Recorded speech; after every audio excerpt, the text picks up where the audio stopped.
Assalamualaikum warahmatullahi wabarakatuh. Salam sejahtera buat sobat-sobat dimanapun berada. Semoga kita semua dalam keadaan sehat jasmani dan rohani, tidak kekurangan satu apapun. Amin ya robbal alamin. Bab 126-130. Apakah semua orang mendengar dengan jelas? Liu bersaudara itu keji, dan aku akan menghancurkanmu sekarang atas nama keadilan. Lin Dong berdiri dan berkata dengan nada serius. Lin Dong, tolong jangan main-main. Kamu telah menginvestasikan begitu banyak uang di kota ajaib, apakah kamu benar-benar siap untuk menyerah? Jika kamu benar-benar menyentuhku, keluarga Liu tidak akan membiarkanmu pergi, dan sebagai anggota inti dari SCC Elder, ada bos lain yang berdiri di belakangnya. Liu Mang merasakan ada yang tidak beres dan berkata dengan cepat. Tapi karena Lin Dong sudah memutuskan, bagaimana dia bisa berubah pikiran karena dua kata Liu Mang. Agar dia bisa berkembang lebih baik di kota ajaib di masa depan, dia ingin memanfaatkan Liu bersaudara dan keluarga Liu kali ini. Selain itu, kedua orang ini kebetulan adalah penjahat dan orang keji. Dan dia kebetulan bergabung dengan tim operasi khusus yang menjaga stabilitas sosial. Tidak heran dia, Liu Mang, siapa kamu dan siapa yang berdiri di belakangmu tidak ada hubungannya denganku. Karena kamu telah melakukan begitu banyak hal buruk, aku berhak menghukummu. Kata Lin Dong dengan serius. Sekarang dia mengatakan ini sebagai anggota cadangan tim A Grup Operasi Khusus. Tentu saja yang lain tidak mengetahuinya. Begitu Lin Dong berdiri, Liu Mang dan yang lainnya langsung menjadi gugup. Sebenarnya kekuatan Lin Dong lah yang membuat mereka merasakan banyak tekanan. Lin Dong, ini semua salah Liu Kun. Jika kamu punya masalah, temui dia secara langsung. Itu tidak ada hubungannya denganku. Liu Mang juga sedikit takut. Aura yang terpancar dari Lin Dong saat dia serius masih sedikit menakutkan. Sang pahlawan tidak ingin langsung menderita kerugian, jadi dia langsung menyerahkan tanggung jawab pada Liu Kun. Saudaraku, Liu Kun bergidik ketika mendengar bahwa Liu Mang ingin mengalihkan kemarahan Lin Dong kepadanya. Bahkan Liu Mang tidak bisa menahan kemarahan Lin Dong, jadi bagaimana dia bisa? Jangan panggil aku saudara, dasar bajingan. Mengapa kamu tidak meminta maaf kepada Lin Dong karena telah menyebabkan kesalahan besar? Liu Mang berteriak pada Liu Kun. Ini semua kesalahan Liu Kun bajingan. Jika bukan karena dia, bagaimana dia bisa jatuh ke dalam situasi pasif seperti itu? Lin Dong, tidak Tuan Lin. Saya salah, saya seharusnya tidak menyinggung perasaan Anda, tolong lepaskan saya. Liu Kun bersujud kepada Lin Dong di tanah sambil berbicara. Lin Dong mengabaikan mereka, tetapi melihat ke arah gerombolan preman yang dibawa oleh Liu Mang dan berkata, Liu bersaudara telah melakukan banyak hal jahat. Saya tidak tahu berapa banyak orang yang telah dirugikan, dan kalian kaki tangan juga tidak jauh lebih baik. Semua di antara mereka menerima persidanganku yang adil. Petik 2. Segera setelah Lin Dong selesai berbicara, sosoknya telah menghilang dari tempatnya dan bergegas ke dalam gerombolan preman yang dibawa oleh Liu Mang.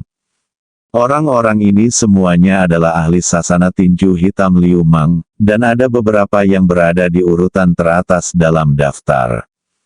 Namun di hadapan Lin Dong, seorang master yang berada di puncak daftar harimau dan setengah langkah dalam daftar naga, dia sama sekali tidak berguna dan rentan. Jeritan datang satu demi satu, dan Lin Dong melukai seseorang dengan serius dengan setiap pukulan dan tendangan. Hanya dalam 10 detik, selusin ahli tingkat pertama semuanya dijatuhkan oleh Lin Dong, benar-benar kehilangan kekuatan bertarung mereka. Kekuatan bertarung seperti itu membuat para penonton menghirup udara dingin.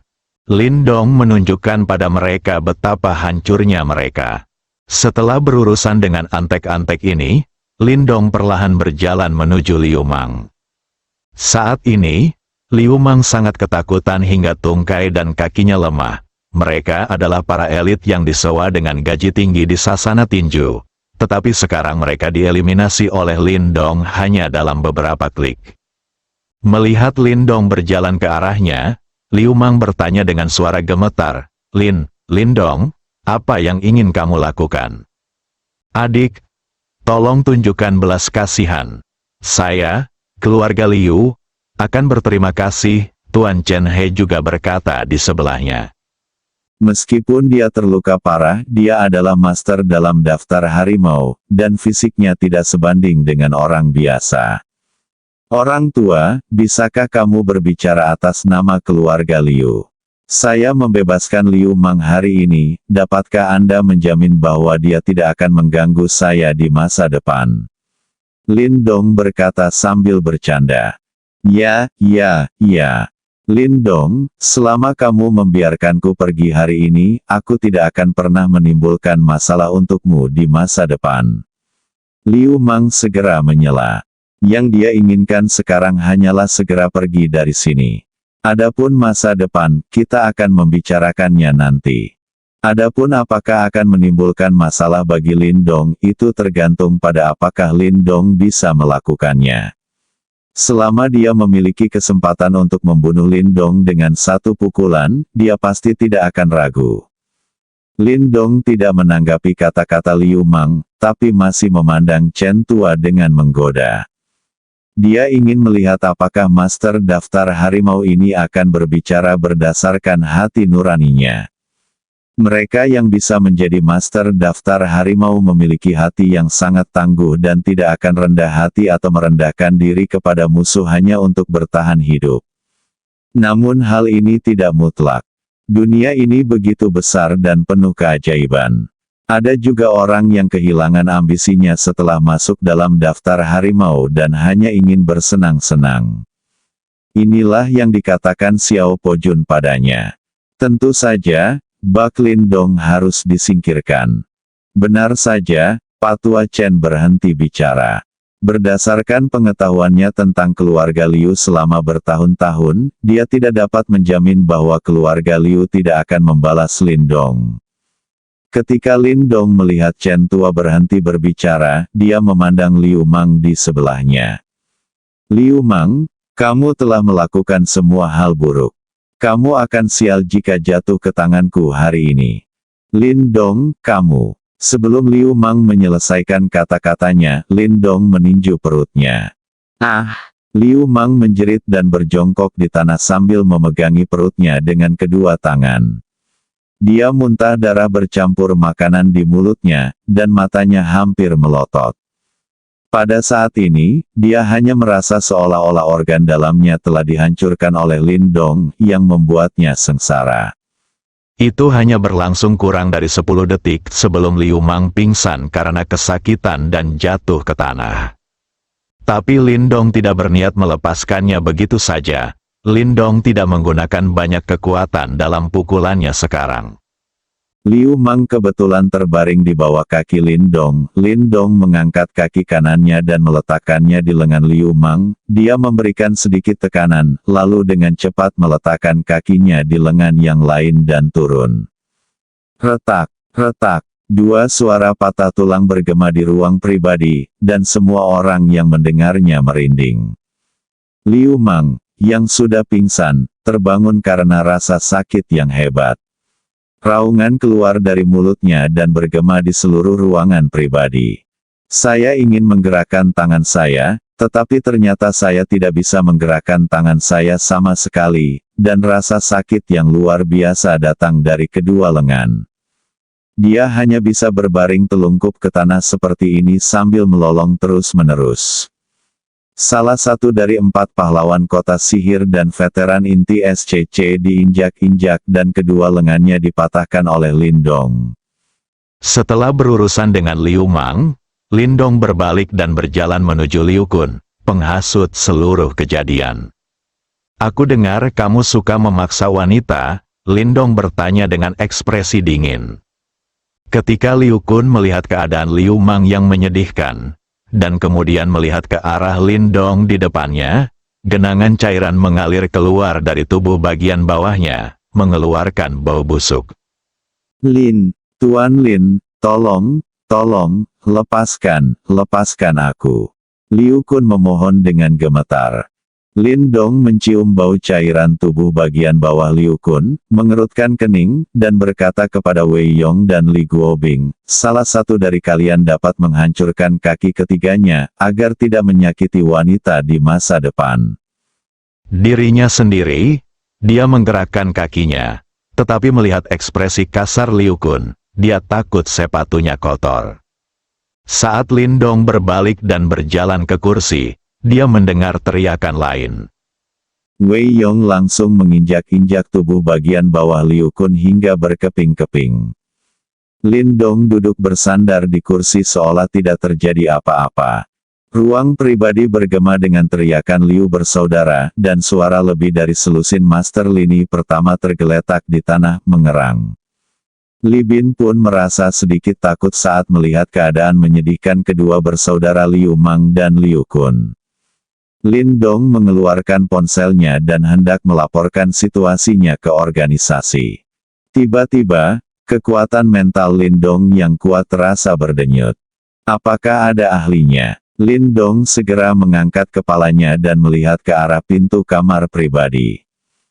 Tapi tidak ada apapun di sana. Reaksi Lin Dong juga menyebabkan orang lain di ruang pribadi melihat ke arah pintu, tapi tidak melihat apapun. Namun, Lin Dong tidak membuang muka, tapi masih menatap pintu dengan cermat. Kurang dari sesaat, seseorang muncul di pintu kamar pribadi. Seorang pria berusia sekitar 30 tahun, memancarkan suasana elegan. Orang ini sepertinya memiliki pesona unik yang menarik perhatian semua orang. Itu membuat orang merasa bahwa kemanapun dia pergi, dia adalah fokus mutlak. Setelah Li Bin melihat orang yang muncul di pintu, dia merasa sangat lega dan segera menyapanya. Meskipun Lin Dong tidak memusuhi dia, dia masih merasa sangat tidak nyaman di bawah tekanan momentum Lin Dong. Tuan Zuge. Li Bin menyapa pria yang tiba-tiba muncul di depan pintu. Zuge Changqiong mengangguk pada Li Bin. Kemudian lanjutkan berjalan ke kamar pribadi. Di belakangnya ada dua pemuda, berusia sekitar 40 atau 50 tahun, dengan ekspresi serius. Zuge Changqiong berjalan ke posisi tengah, melihat lebih dari 10 orang tergeletak di tanah, dan Liu bersaudara yang masih meratap dengan keras, dan mengerutkan kening. Memikirkan apa yang dilaporkan Li Bin kepadanya, dia secara kasar bisa menebak apa yang terjadi di sini. Namun, ketika dia melihat lelaki tua Chen yang terluka parah, dia masih sedikit terkejut. Sebagai pelindung yang dikirim oleh keluarga Liu ke Liu Mang, Pak Tua Chen tidak terlalu kuat, tapi dia adalah master daftar harimau. Sekarang dia terluka parah, tapi sepertinya belum ada seorang pun di pihak Lin Dong yang terluka. Ini menarik. Untuk dapat melukai serius master daftar harimau tanpa kerusakan apapun, kekuatan orang ini agak menakutkan. Saya hanya tidak tahu apakah Lin Dong yang melakukannya atau dua orang di sekitarnya. Dia berharap itu adalah Lin Dong, karena itu akan lebih bermanfaat bagi pengangkatannya 10 tahun mendatang. Zuge Changqiong memandang Lin Dong yang sedang duduk dengan tenang di kursi dan bertanya, apakah Anda Lin Dong? Suaranya sepertinya bercampur dengan semacam magnet, sehingga sulit untuk menolak. Lin Dong menebak identitas orang yang datang ketika Li Bin memanggilnya Tuan Zuge. Zuge Changqiong, salah satu dari 3 pendiri secece dan dikenal sebagai bos besar. Kekuatan mental Lin Dong yang kuat dapat merasakan bahwa Zuge Changqiong sangat kuat, tetapi 2 orang di belakangnya bahkan lebih kuat. Apakah ini fondasi keluarga kaya raya? Ini benar-benar tidak sebanding dengan keluarga kelas 2 seperti keluarga Liu. Ini aku, Lin Dong menjawab dengan tegas. Jawaban sederhana Lin Dong, dan fakta bahwa dia masih duduk di kursi dan tidak bangun untuk menyambutnya, membuat Li Bin di sebelahnya berkeringat untuknya. Ini Zuge Changqiong, bos besar secece. Meskipun Lin Dong tidak lemah, dia hanyalah anggota inti dari secece. Zhuge Changqiong adalah salah satu dari 3 pendiri SCC, dan dia memiliki reputasi lebih tinggi dari 2 lainnya, dan dikenal sebagai bos besar. Meski hubungan atasan dan bawahan tidak begitu menonjol di SCC, namun tidak ada aturan bahwa bawahan harus menyapa atau memberi hormat kepada atasannya saat berjumpa. Namun bagi makhluk yang tingkatnya lebih tinggi dari Anda tetap harus memiliki rasa hormat dan sopan santun yang seharusnya Anda miliki. Perilaku Lin Dong saat ini sangat tidak menghormati Zhuge Changqiong. Di seluruh SCC, termasuk 2 pendiri lainnya, tidak ada yang berani duduk dengan tenang dan merespon sambil berdiri dan berbicara dengan Zhuge Changqiong. Li Bin bahkan curiga Lin Dong tidak mengetahui identitas pengunjung itu. Jadi dia dengan cepat menjelaskan, "Saudara Lin, ini adalah Master Zhuge, salah satu dari 3 pendiri SCC." Lin Dong secara alami mengetahui identitas orang di depannya. Jika dia tidak bergabung dengan tim operasi khusus dan Falcon, dia akan sangat mustahil untuk memperlakukan sosok legendaris seperti Zhuge Changqiong dengan begitu tenang. Meski kekuatannya sendiri cukup kuat, namun fondasinya masih jauh dari cukup menghadapi kekuatan keluarga yang sudah diwariskan sejak lama dan memiliki landasan yang dalam. Lebih baik tetap low profile ketika kekuatan pribadinya ada, tidak cukup kuat untuk mengabaikan semua aturan. Namun berbeda sekarang, sejak saya bergabung dengan Special Operations Group dan Falcon, terutama setelah melihat kekuatan Chai Zhou dan anggota resmi grup A lainnya, serta memahami kekuatan kedua organisasi tersebut. Dia merasa dia tidak perlu bersikap terlalu rendah hati, kalau tidak semua orang pasti ingin menindasnya. Saya yakin setelah kejadian ini, siapapun di kota ajaib yang masih ingin menyentuh rakyatnya perlu berpikir 2 kali. Lin Dong tidak menanggapi Li Bin dan masih duduk di kursi. Zhuge Changqiong tidak peduli dan berjalan untuk duduk di hadapan Lin Dong. Anak muda, beberapa kesombongan dan impulsif adalah hal yang normal. Ketika dia masih muda, dia tidak takut. Tapi itu membutuhkan kekuatan relatif, dan Lin Dong jelas memiliki kekuatan ini. Apa yang akan dilakukan saudara Lin Dong dengan saudara Liu? Tanya Zhuge Changqiong. Aku belum memikirkannya, mari kita lihat reaksi keluarga Liu dulu, jawab Lin Dong. Bagaimana kalau aku membantu saudara Lin Dong menyelesaikan masalah ini? Zhuge Changqiong tiba-tiba bertanya. Lin Dong tercengang. Zhuge Changqiong sebenarnya berkata bahwa dia akan membantunya menyelesaikan urusan keluarga Liu. Maka dia pasti mencari sesuatu dari dirinya sendiri. Memikirkan apa yang dikatakan Li Bin ketika dia datang ke Jiangcheng untuk menemuinya terakhir kali. Apa yang dibutuhkan Zhuge Changqiong darinya adalah janji 10 tahun dengan pengkhianat Zhao Xidao dan Murong Qingge itu. Dalam hal ini, serahkan saja pada Zhuge Changqiong dulu dan lihat bagaimana dia menjawab. Jika saya ingin mencabut keluarga Liu, bisakah saudara Zhuge membantu saya menyelesaikannya? Lin Dong bertanya dengan rasa ingin tahu. Zhuge Changqiong juga tercengang, jelas tidak menyangka Lin Dong akan mengatakan itu. Anda tidak hanya melumpuhkan saudara-saudara Liu, tetapi Anda masih ingin mencabut keluarga Liu. Ini bukanlah hal yang mudah untuk dilakukan. Keluarga Liu masih merupakan keluarga tua di Shanghai, dan mereka masih memiliki latar belakang tertentu. Mengapa Lin Dong, orang luar, begitu yakin bisa mencabut keluarga Liu? Zhuge Changqiong menatap Lin Dong lama sekali dan menyadari bahwa Lin Dong tidak bercanda dengannya. Tidak mudah untuk mencabut keluarga Liu. Apakah Anda yakin saudara Lin Dong ingin melakukan ini? Nada suara Zhuge Changqiong juga menjadi serius. Tentu saja. Jika saudara Zhuge tidak mau membantu, aku akan melakukannya sendiri, Lin Dong berkata dengan acuh tak acuh. Seolah-olah mencabut kabel keluarga Liu hanyalah masalah sepele baginya. Kali ini Zhuge Changqiong bingung. Mencabut kabel keluarga Liu sebenarnya bukan masalah besar baginya. Namun manfaatnya juga harus sesuai. Terlebih lagi, menyingkirkan keluarga Liu pasti akan menyinggung perasaan Feng Xiu. Sekarang dia berada pada saat kritis ketika dia mengumpulkan kekuatan untuk menghadapi perjanjian 10 tahun. Jika dia menyinggung para penggarap feodal, maka SCC tidak akan bisa lagi bekerja sama dan akan dirugikan saat menghadapi makar. Sungguh tidak bijaksana. Namun dengan kekuatan yang ditunjukkan Lin Dong sekarang, Qin Zheng, raja keras kepala dari faksi pengkhianat, menang. Dia menghancurkan Liu bersaudara dan bersiap untuk mencabut keluarga Liu. Kekuatan tidak bisa diremehkan. Ini juga satu-satunya orang yang harus dia bawa.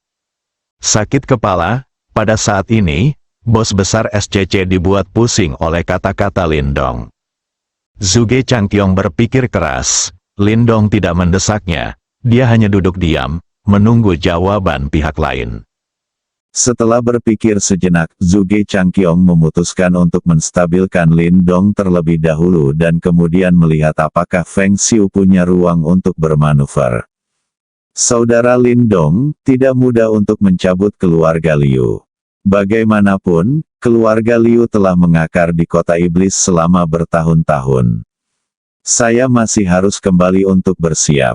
Bagaimana kalau saya memberi Anda jawaban besok? Kata Zhuge Changqiong. Oke, kakak Zhuge, kalau begitu aku serahkan tempat ini padamu. Kakak Xuan, ayo pergi. Setelah Lin Dong selesai berbicara, dia bangkit dan berjalan keluar. Zhao Xuan mengikutinya dari dekat, dan Wei Yong serta Li Guobing berjalan di belakang.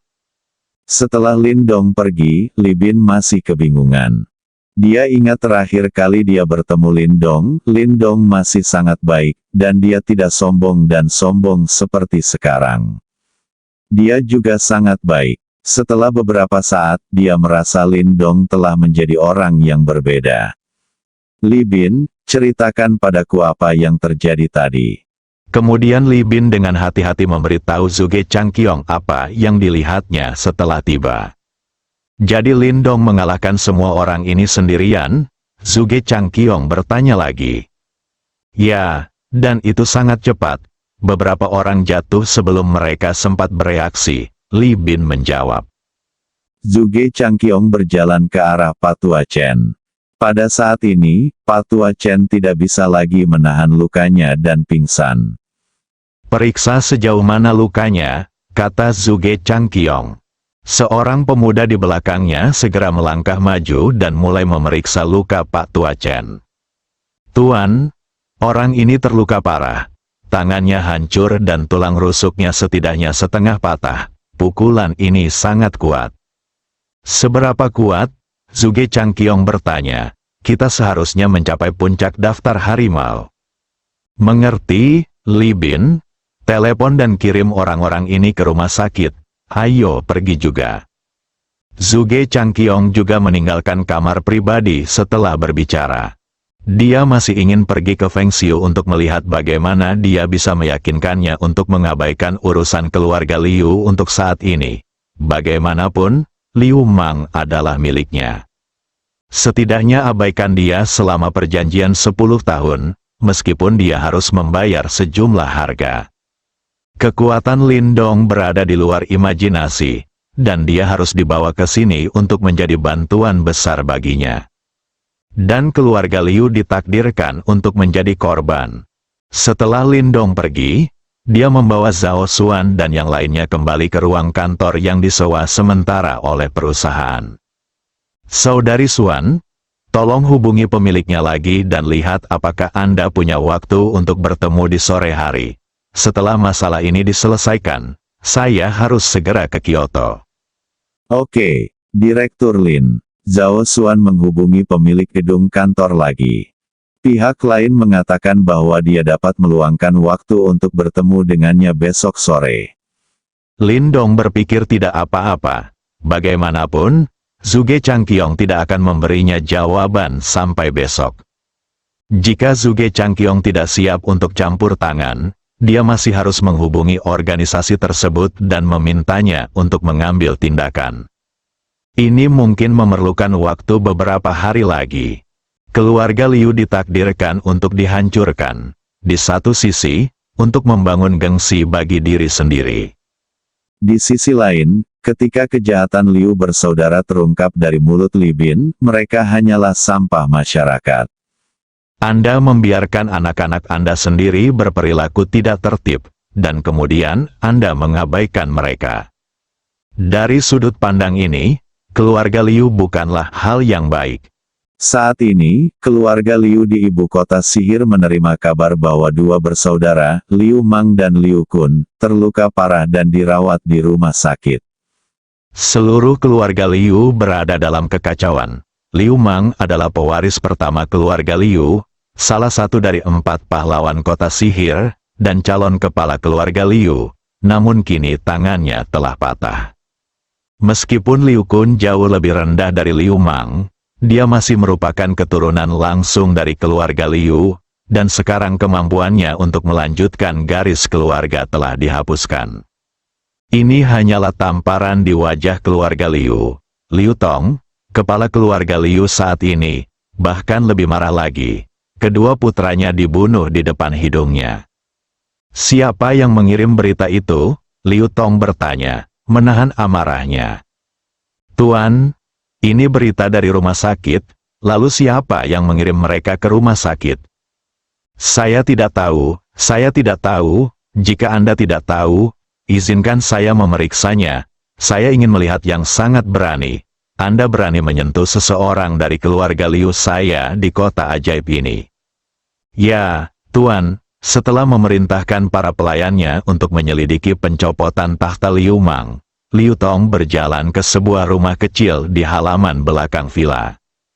Disinilah tempat ayahnya, Tuan Liu, beristirahat. Meskipun ayahnya telah turun tahta selama bertahun-tahun, pengaruhnya masih ada. Semua keputusan besar keluarga Liu dibuat oleh Tuan Liu. Liu menjadi semakin marah setelah mendengar bahwa kedua cucunya telah dihapuskan. Dia segera menggunakan beberapa koneksi sebelumnya untuk mulai menyelidiki seluruh masalah di kota ajaib. Saat ini, berbagai industri keluarga Liu menghadapi berbagai masalah. Untuk beberapa proyek yang sudah menandatangani kontrak, pihak lain mulai mencari berbagai permasalahan untuk mengakhiri kontrak. Beberapa proyek yang diterima telah digali dan diuji ulang, dan pada akhirnya langsung dinilai tidak memenuhi syarat. Belum lagi proyek yang sedang mereka negosiasikan, mereka begitu saja menolak bekerja sama. Bagi keluarga Liu, ini sebenarnya tidak cukup untuk mematahkan otot dan tulang mereka. Yang paling membuat mereka takut adalah penagihan utang bank dan penutupan mendadak perusahaan keluarga Liu yang terlibat dalam industri abu-abu. Orang yang bertanggung jawab langsung dibawa pergi. Rantai modal terputus, bank menagih utang, berbagai proyek ditangguhkan, dan industri abu-abu ditutup. Inilah yang paling mereka takuti. Jika Anda mencermati setiap item di sini, Anda akan menemukan celah. Orang yang cerdas akan langsung tahu bahwa seseorang sedang mencoba mengacaukan keluarga Liu. Apalagi energi orang yang melakukannya begitu besar hingga menakutkan. Hanya satu malam, keluarga Liu jatuh dari surga ke neraka. Dari keluarga besar dan sejahtera, mereka berubah menjadi tikus jalanan. Setiap orang di ibu kota yang bekerja sama dengan keluarga Liu ketakutan, takut mereka akan terlibat. Semua ini terjadi begitu cepat sehingga keluarga Liu bahkan tidak sempat bereaksi.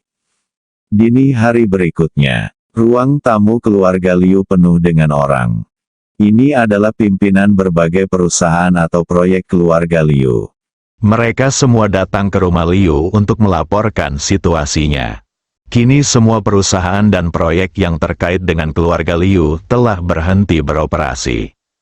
Liu Tong, kepala keluarga Liu, dan Liu, serta sejumlah orang yang terkait langsung atau tidak langsung dengan keluarga Liu, semuanya duduk di ruang tamu.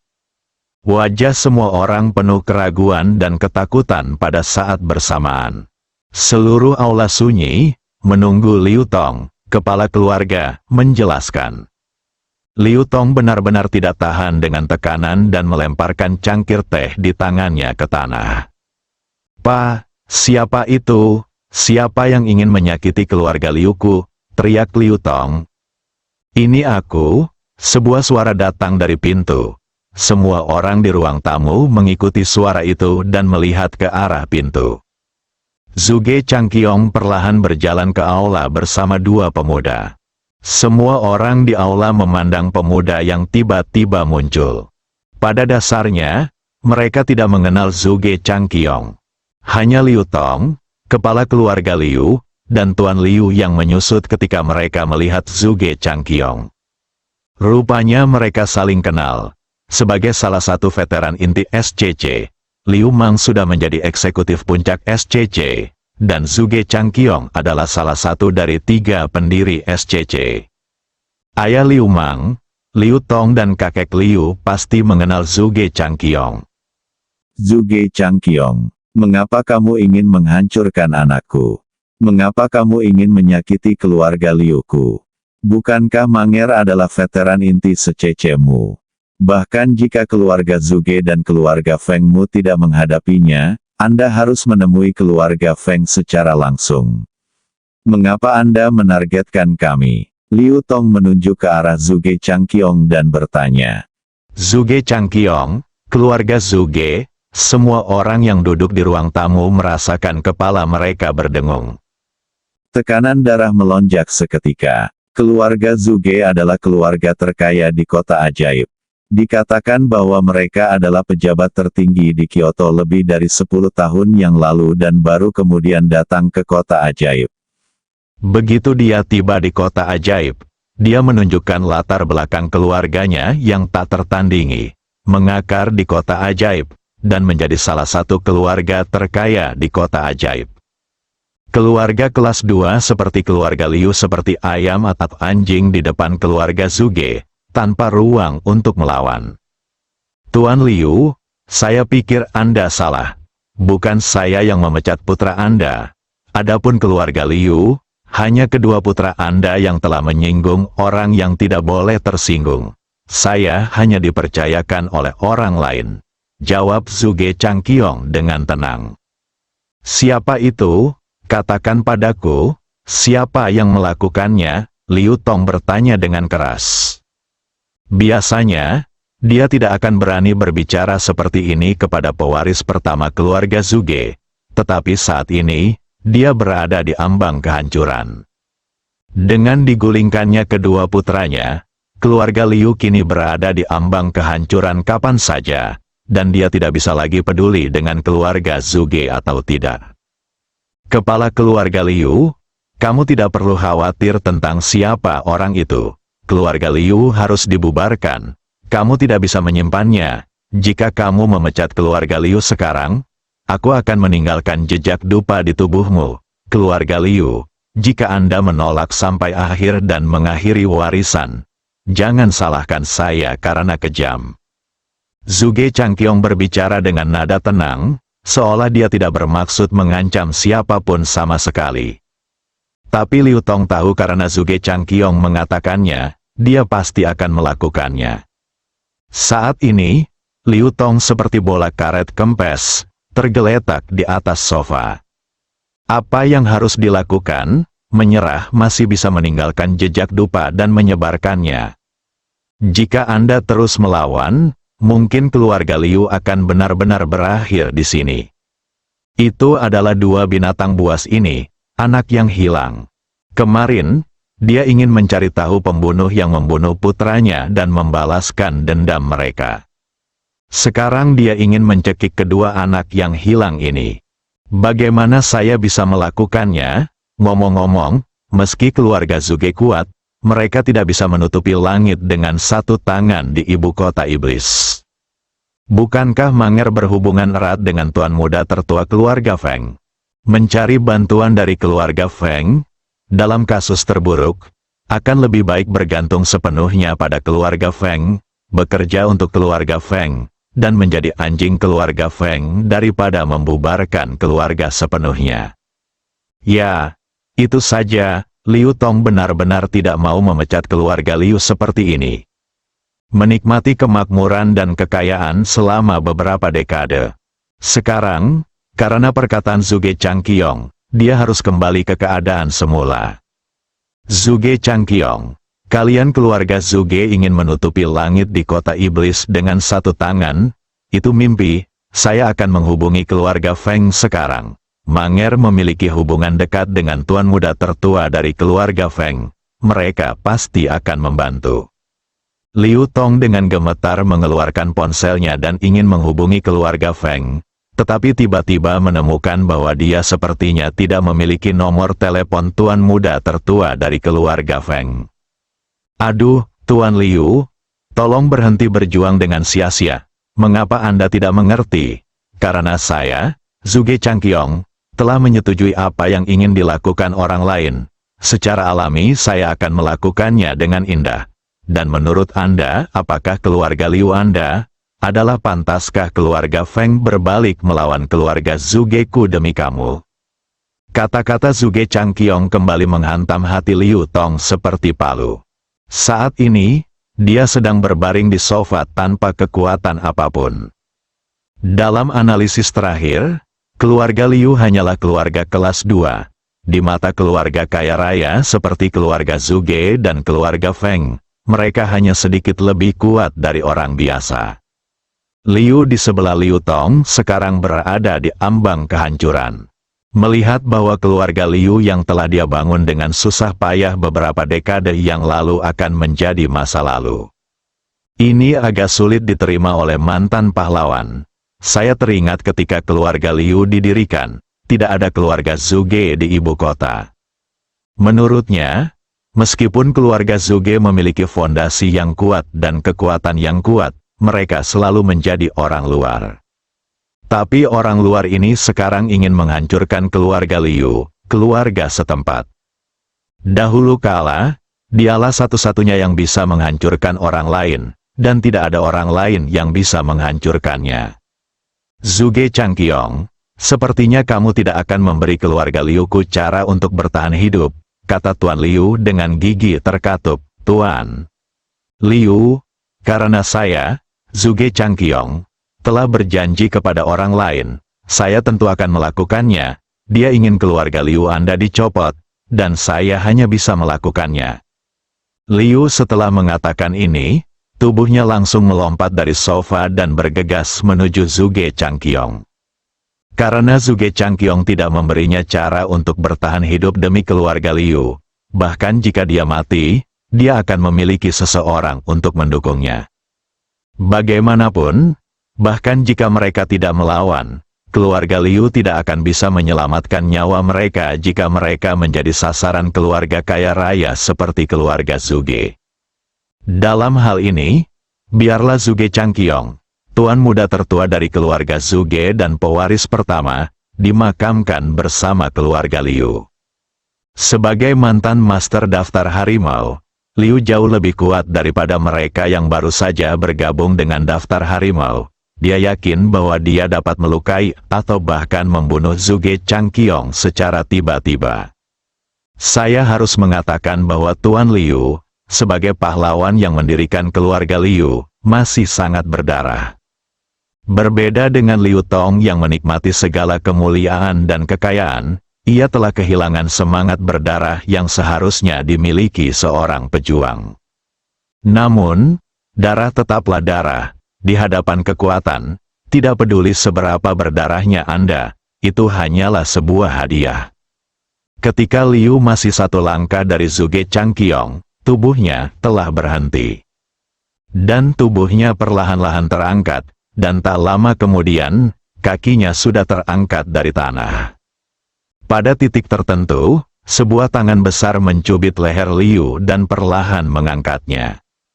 Sebagai ahli daftar harimau, Liu tidak memiliki ruang untuk melawan dan hanya bisa membiarkan tubuhnya meninggalkan tanah.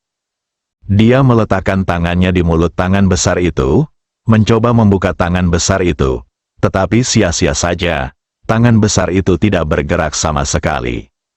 Jika Liu berada di puncaknya, jarak di antara mereka tidak akan terlalu besar. Tapi Tuan Liu sudah tua, dan tidak lagi dalam kondisi prima. Dia sudah berusia lebih dari 10 tahun ini, dan otot-otot tubuhnya mulai berhenti berkembang, dan kekuatannya tidak sebaik sebelumnya. Perasaan paling intuitif adalah bahwa Liu pada puncaknya hampir 1 meter tingginya, tetapi sekarang tingginya bahkan tidak mencapai 1,7 meter. Seiring bertambahnya usia manusia, fungsi fisiknya akan terus menurun, dan kekuatannya secara alami akan sangat berkurang. Hal ini mengakibatkan dia tidak memiliki kemampuan untuk melawan sama sekali di depan tuan seperti itu. Klik, suara kecil membuat semua orang di ruang tamu gemetar. Semua orang mulai berkeringat di dahi, bahkan ada yang menutupi leher dengan tangan dan menelan. Setelah suara ini, Liu, yang masih meronta, tiba-tiba berhenti bergerak, dan anggota tubuhnya terkulai lemah. Semua ini terjadi dengan sangat cepat. Saat keluarga Liu bereaksi, leher Liu telah dicubit. "Ayah, Tuan Liu, Zhuge Qiangqiong, beraninya kamu membunuh ayahku?" Liu Tong bertanya dengan mata merah. "Apa, Tuan Liu? Apakah Anda ingin melakukan sesuatu terhadap saya juga? Apakah Anda benar-benar ingin keluarga Liu diputus dari kendali Anda?" Zhuge Qiangqiong menjawab tanpa ekspresi.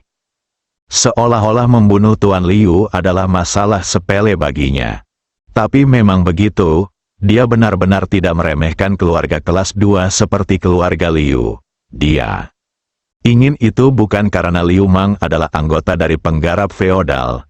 Dia takut menyebabkan ketidakpuasan penggarap feodal dan mempengaruhi perjanjian 10 tahunnya. Liu Tong marah. Seteguk darah muncrat. Dia tidak berani menyerang Zhuge Qiangqiong. Dan bahkan jika dia melakukannya, dia akan berakhir seperti orang tua itu. Tetapi jika tidak, dia akan membunuh ayahnya. Di depannya, kebencian terhadap keluarga dan kebencian terhadap genosida tidak dapat didamaikan. Zhuge Qiangqiong tidak memiliki kesabaran saat ini. "Tuan Liu, apa yang baru saja saya katakan masih berlaku. Saya akan memberi Anda 1 hari untuk memecat Liu keluarga, sehingga keluarga Liu Anda masih dapat menyimpan jejak dupa. Keluarga Liu sekarang telah meninggal, jadi jangan mencoba melawan atau melarikan diri. Di kota iblis, saya, Zhuge Qiangqiong, tidak pernah gagal dalam apa yang saya inginkan mengerjakan. Tentu saja Anda juga bisa mencobanya." Setelah mengatakan itu, Zhuge Qiangqiong berbalik dan meninggalkan keluarga Liu, hanya menyisakan sepasang mata penuh ketakutan dan mayat tua. Setelah Zhuge Qiangqiong pergi, Liu Tong berbaring telentang di sofa, menatap langit-langit dengan tangannya. Mata kosong, dan itu perusahaan dan pemimpin proyek diam-diam meninggalkan keluarga Liu. Keluarga Liu telah selesai. Mereka harus menjernihkan hubungan mereka dengan keluarga Liu sesegera mungkin. Keluarga Liu selama bertahun-tahun, mereka masih harus punya uang. Bukankah itu dan kerabat agunan keluarga Liu juga memisahkan diri dari keluarga Liu dan meninggalkan kota ajaib dengan tabungan mereka telah dimusnahkan dalam semalam. Keluarga terkenal dengan aset ratusan miliar hancur dan menghilang dari pandangan orang. Adapun balas dendam pada keluarga Zhuge, mengapa orang yang menyebabkan masalah ini harus mati? Membuka suite mewah tingkat atas di Starry Sky Hotel tadi malam. Dia merasa sedikit emosional ketika dia masuk. Hotel bintang 10 adalah hotel bintang 10 memang terlalu mewah. Dia bahkan ingin membeli hotel itu, tetapi dia tidak tahu apakah bosnya akan menjualnya. Lin Dong, yang sedang tidur, terbangun oleh dering telepon. "Itu dari Zhao Xuan, Saudari Xuan, ada apa?" Lin Dong bertanya. "Dr. Lin, proyek kami yang dihentikan oleh Liu Kun telah dilanjutkan, dan saya mendengar bahwa keluarga Liu dimusnahkan dalam semalam dan telah mundur dari panggung sejarah." Zhao Xuan berkata dengan semangat di telepon. "Oh, sangat cepat. Bukankah Zhuge Qiangqiong baru saja memberiku jawabannya hari ini?" Saya tidak menyangka efisiensi kerjanya cukup baik. Jika ini masalahnya, Anda harus bergegas, mencari beberapa proyek lagi, dan berinvestasi lebih banyak. Sekarang tidak ada yang berani menimbulkan masalah. Oke, Direktur Lin. Setelah menutup telepon, Zhao Xuan mulai mengatur kerja tim. Setelah proyek tanah dihentikan oleh Liu Kun, mereka menghentikan semua negosiasi. Karena Liu Kun memberi mereka izin dan tidak melakukan apa yang diinginkannya, tidak ada yang berani melakukannya. Bicaralah dengan mereka lagi. Bekerja sama. Sekarang keluarga Liu telah jatuh, tidak ada yang akan mengancam mereka lagi, dan mereka dapat terus bekerja dengan tenang. Bos besar adalah bos besar, terselesaikan. Bos yang baik memiliki masa depan. Tidak lama setelah Lindong menutup telepon, telepon berdering lagi. Dia mengambil telepon dan melihat nomor itu. Dia tidak mengenalinya. Siapa? Lindong bertanya. Saudara Lindong. Keluarga Liu telah dicabut sesuai permintaan Anda. Suara Zuge Changqiong datang dari telepon. Ternyata itu Saudara Zuge. Memuaskan, sangat puas. Saudara Zuge sangat cepat dalam melakukan sesuatu. Jangan khawatir, saya tidak akan melupakan apa yang saya janjikan terakhir kali. Saudara Zuge dapat menghubungi saya kapan saja jika diperlukan. Lindong menjawab. Saudara Lindong sangat senang. Dalam hal ini, saya tidak akan mengganggu Anda lagi. Jika Anda memiliki pertanyaan di kota, Anda selalu dapat datang kepada saya. Kata Zuge Changqiong. Yang dia inginkan adalah janji Lindong. Setelah menutup telepon Zuge Changqiong, Lindong berbaring di tempat tidur dan berpikir sejenak. Setelah insiden keluarga Liu, Lindong sangat memahami pentingnya kekuatan. Apakah itu Liu bersaudara lemah? Mereka hanya tidak memiliki kesempatan untuk melawan ketika bertemu dengan yang lebih kuat. Namun didorong oleh keuntungan, sang pendiri membunuh para veteran inti. Sebagai pendukung Liu Mang, pendiri lainnya seharusnya turun tangan untuk menghentikannya, tapi dia tidak bergerak. Hal ini menggambarkan apa yang disepakati antara kedua pendiri. Lagi pula, manfaat apa yang dipertukarkan, jika dia tidak menunjukkan kekuatan sebesar itu, apakah Zuge Changqiong akan membantunya? Tentu tidak. Justru karena Zuge Changqiong membutuhkan kekuatan yang dia tunjukkan sekarang, dia akan membantunya menghadapi keluarga Liu. Semua ini adalah perubahan yang disebabkan oleh kekuatan. Jadi dia masih perlu terus meningkatkan kekuatannya. Ini yang paling penting. Sisi lain, di dalam apartemen kelas atas tempat tinggal Zhao Xuan dan Luo Qianru. Luo Qianru sedang berbaring di tempat tidur dan menjawab telepon dengan sosok yang akan membuat seorang pria berdarah ketika melihatnya. Setelah beberapa saat, dia meletakkan teleponnya dan merasa melamun. Dia baru mengetahui tentang kehancuran keluarga Liu. Sepertinya dia meremehkan Xuan-Xuan, bos muda, hanya butuh 1 hari. Tidak hanya Liu bersaudara yang cacat dan Liu meninggal, keluarga Liu juga lenyap sama sekali. Dan yang paling mengejutkannya adalah Zuge Changqiong, pendiri SCC, yang mengambil tindakan. Bagaimana Lindong membuat Zuge Changqiong membantunya melampiaskan amarahnya bahkan jika dia membunuh para tetua di organisasinya sendiri. Bukankah Liu Mang adalah budak anjing petani feodal? Kultivator feodal tidak muncul ketika keluarga Liu jatuh. Ini membingungkan. Luo Qianru punya terlalu banyak pertanyaan tentang masalah ini. Banyak tempat yang tidak masuk akal. Tapi itu terjadi. Sepertinya saya masih perlu meluangkan waktu untuk bertanya pada Xuan-Xuan. Apa yang terjadi saat mereka pergi menemui Liu Kun kemarin? Apa asal-usul Lindong ini? Bersambung.